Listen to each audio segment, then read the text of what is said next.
रेसिपीटी बहुत छोट किंतु आपणकर बहुत काम आसो।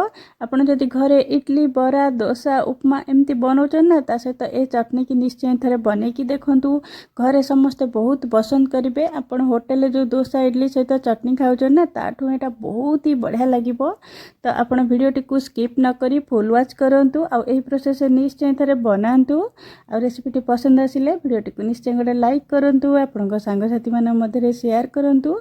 प्लीज मो चैनल को निश्चय गोटे सब्सक्राइब करूँ। नमस्कार। टेस्टी ओडिया फूड को आपण समस्त को अनेक अनेक स्वागत।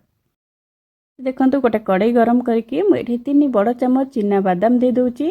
तो बादाम को मीडियम फ्लेम रे आपण 2-3 मिनिट भाजबे जमती अत्यधिक पोड़ेनि। गोटे बादाम को आप जदि चोपा छाड़े चोपा छाड़ी जाऊँगी जानिए बादाम भाजी हो गलानी। तो ताकू मोर ये बादाम भाजी हो गलानी आपको बाहर कर देकी आपण साइड रखिदेवे। ठंडा है पर तार चोपाटा को छड़ेदेवे। तो ये देखो मुझे साइड गोटे गिना को बाहर कर रखीदे।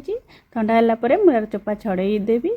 तो ये देखूँ गोटे से कड़ाई रे मु 2 छोट चम्मच ये रिफाइन तेल दूची। रिफाइन तेल ही करेंगे सोरष तेल देवेनि ना तार गोटे अलग स्मेल आसो। तो ये आधा कप मुझे बुट डाली दे दूची। जी बादाम दूची तार ये डबल मु बुट डाली देची।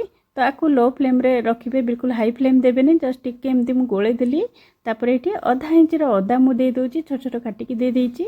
तो ये 2टा कंचा लंका देदेबा रागपाई यहाँ आप कम बेसी करें। तो आपको लो फ्लेम रे आम भल से भाजपा जमी बुट डाली गोटे बढ़िया बास्ना आसो। अत्यधिक बिल्कुल भी पोड़ेनि ना पूरा चटनी टेस्ट खराब हो। ये देखिपे बुट डाली बढ़िया से भाजी गला। तो माने कलर पूरा चेंज हो गलानी। तो ये मु गैस को बंद कर दूची। तो ये देखो 7-8 पाखुड़ा ये रसुण देदेबा। कंचा रसुण ये देवे माने रसुण टाक भाजबेनि आपण। तो ये टेस्ट बहुत ही बढ़िया आसो। जस्ट गरम रे आपण खाली एटा पकेदेवे आउे को ठंडा करदेली आ गोटे ग्राइंडर जार देदेली। मुझे तेंतुली यूज करनी। जदि आपन को दरकार आपण पकई पारे। साधारणतः चटनी रे तेंतुली पड़ेनी। तो ये देखो जो बाटा माने बादाम टाइम रखी ना सेटा को ये पकईदेली। ये 4 बड़ चम्मच मु नड़िया कोरा दे दूची। आपड़ जदि खंड नड़िया देवा चाहते छोट छोट काटिकी ये देपारे। नड़िया कम बेसी हेले भी चलो किसी असुविधा नहीं। तो लुण स्वाद अनुसार देदेली। ये आधा छोट चम्मच मु जीरा दे दूची। पानी आपण अल्प अल्प देकी बाटिबे कहीं अत्यधिक पानी जदि एकाथे देदेवे ना चटनीटा भलसे बाटी हेनी। अल्प अल्प पानी देकी भल कि चिकन गोटे पेस्ट करदेवे। तापर आपन जी पानी दरकार चटनी रे आपण तापर पछरे देकी ताको भलसे गोले देवे। चटनीर सबुठू माने टेस्ट लगे कौन तार तड़का। तो तड़काटा भल होइतले ना चटनी बहुत ही टेस्टी लगी थाए। तो ये आम गोटे तड़का दबा। ये चटनी रे तड़का दबाई मुझे गोटे तड़का पैन रे 2 छोट चम्मच रिफाइन तेल गरम कर देची। तेलटा पूरा भलसे गरम होगी अच्छी। तो आधा छोट चम्मच मुझे बुट डाली देदेली। 1/4 टीस्पून मुझे चोपा छड़ा बिरी डाली दे दूची। आ गोटे छोट चम्मच मुझे कला सोरिष दे दूची।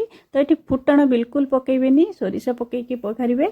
तो ये 2टा शुक्ला लंका छिंडेकी देदेली। आउ किछि भूसंग पत्र ये देदेबा बहुत बढ़िया फ्लेवर आसो। आ हिंगु ये 1/4 टीस्पून देदेली। यही स्टाइल आपन थरे बघारिकी देखु चटनी रे देखिए केते बढ़िया लगे। तो यहाँ भल कि मिसेदेबा। मिसेदेला आम कौन करवा यहाँ को चटनी रे पकेदेबा तड़काटा को। ये देखिपे केते बढ़िया देखा जाउती चटनी।